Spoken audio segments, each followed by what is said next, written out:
When all of you meet on the track, you are and should be fierce competitors with each other. And we would hope that every one of you does everything you can to strive to be the fastest down the track and the first across the line. But once you are off the track, all of you are no longer competitors with each other, but teammates of each other, in an effort that all of us are engaged in, which is so important and so much larger than any one individual accomplishment. You are athletes on the track, and you are ambassadors off the track.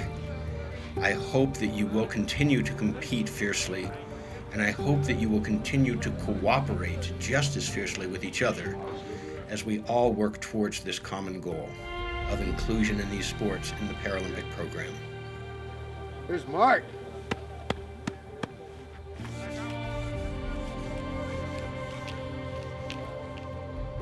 I was a paratrooper with the 3rd Battalion in the Australian Army. I had a couple of parachute accidents which injured my legs and my back, and although I still walked after many surgeries and everything after that for years, my injuries just continually got worse until finally in 2008 I had to have a couple of serious spinal surgeries, and from there I ended up as an incomplete paraplegic. In Afghanistan, we were on a patrol, and walked on the wrong bit of ground and caused a few roadside bombs, and lost the old leg and most of the hand, and sort of smashed up a fair few bones in the other arm as well. When you sort of first lose a leg and you're a little bit sort of down in the dumps and you don't quite know what you can do or what you can't do, and your life becomes a little less energetic than it was before, but you've got these opportunities to sort of carry on, and it gets you back on your feet, and it makes you realise that there's a lot more that you can do, regardless of how many bits and bobs you've lost. Us guys in chairs, we've had a lot of issues, medical issues and everything that have knocked us down time and time again, and you just got to keep getting up. I think that's probably the biggest thing, is just to keep getting up. I went through a few hard years with drug use. The police caught up to me. Ended up being a 3-hour standoff that day.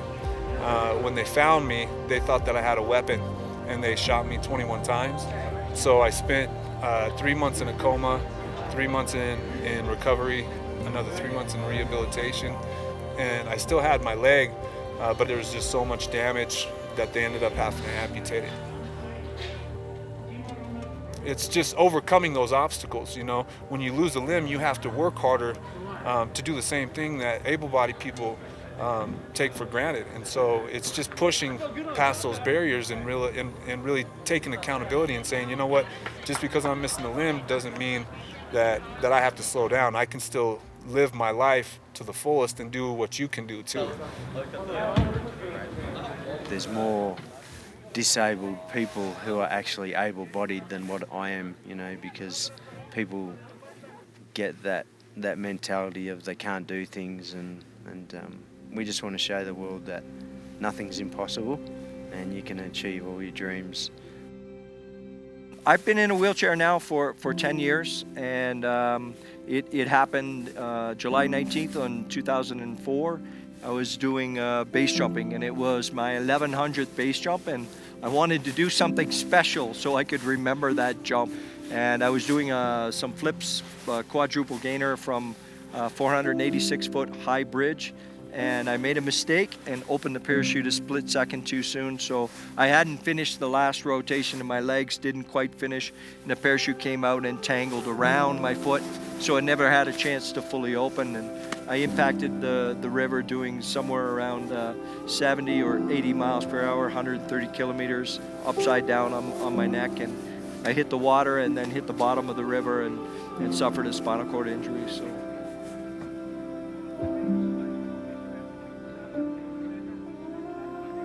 My disability came about when I was in a motorcycle accident when I was 18 years old.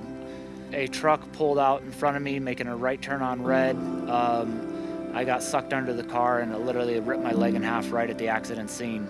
And if it wasn't for an off-duty officer at the time that was able to immediately wrap a belt around my leg, I wouldn't be here. There's multiple opportunities for people to come out, check out the sport, see if it's a fit for them, see if they can handle the G-forces, see if they can handle the pressure, the adrenaline, and the speeds that we undertake on every racetrack we go down. It is a crazy sport, but it's there's nothing really that can be missing from your body that can prevent you from doing it. You need to be mentally tough and be able to prepare properly, control the emotions, control the anxiety, and focus. And if you can do that, then the physical part of it you can train very easily. Everybody can train to get stronger, to get better. But the hardest part is mental toughness and being able to focus at the perfect time and mentally peak. So we all have some ups and downs, but we need to be able to wash out all the bad and focus only on the good, especially on race day. We can push as fast as some able-bodied athletes. We can slide the tracks just as good, if not better, than some able-bodied athletes. And there's no reason we should be treated any different. And we're out there to prove to the world and the entire sport that we can slide just like the best in the world. A lot of times with sports, it's so competitive that that there's no camaraderie between your teammates. But because this sport is so new, it's really great to get to know the other athletes. I think the next couple of years, it's going to quadruple in numbers. Like, we're going to have more and more athletes seeing what we're doing and want to come and experience what we're doing and get involved. Get some! I'm going to get some! Start Steven, start frei, track is clear. I love Australia! But I love you! We become really close friends, and there's times where after the training or before the training that as a group of athletes we'll sit down and discuss the track, and one guy will say, hey, this corner and the horseshoe, I found that if I do this it works really well, or oh, I've had trouble in this corner, what do you do? And we share those experiences. We share what works and what doesn't work.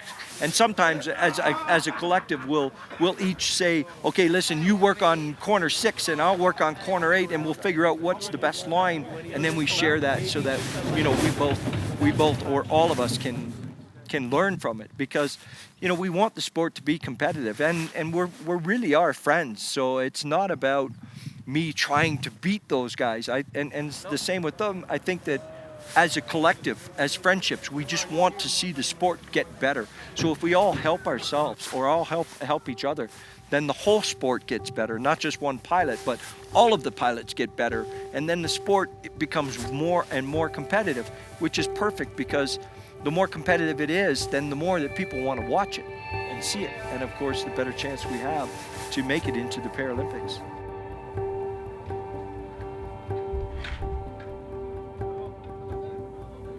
Number 1. Let's do it.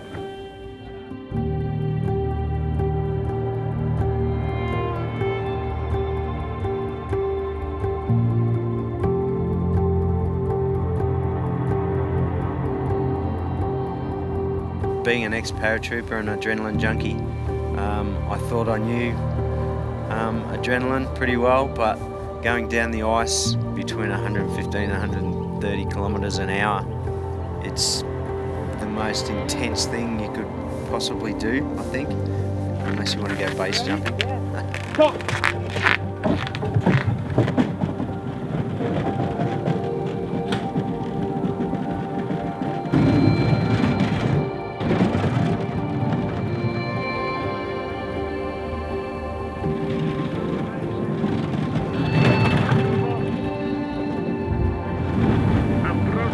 Approaching the in a corner with a speed of 115.092 kilometers an hour. I've had a lot of people ask me what it feels like inside that sled. For me personally, it's absolutely, it's like heaven. I love the speeds.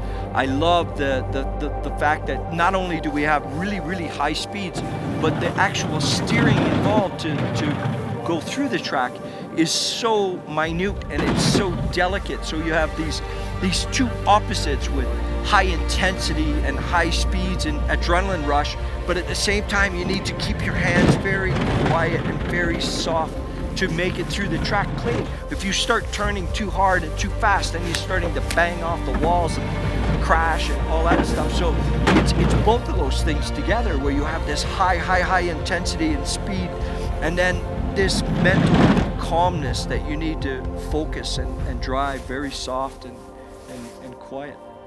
Go, Matt. Go! Go!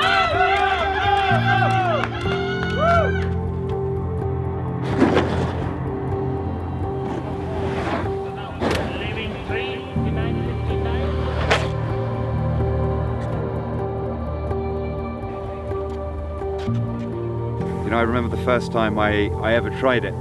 I thought this is a bit of a crazy sport. I didn't really know how to control the sled. I didn't really know what I was doing. I didn't know the course.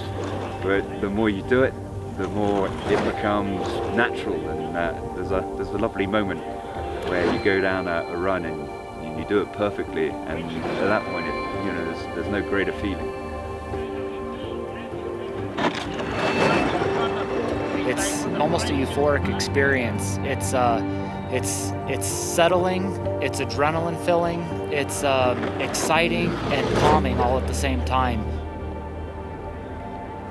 There's nothing in the world that I've ever done that's like being on a skeleton sled. It's almost like flying. That's the closest thing that I can compare it to is flying, because you're moving so fast and there's nothing but just you and the sled and the air flying by your head. It's an amazing experience. It's awesome. My goal is to make it all the way through the Paralympic Games and show the world that I can be one of the best sliders out there and represent my country and do it accordingly. This is my third season that I've started to slide, and I'm not sure how long I can continue with the sport.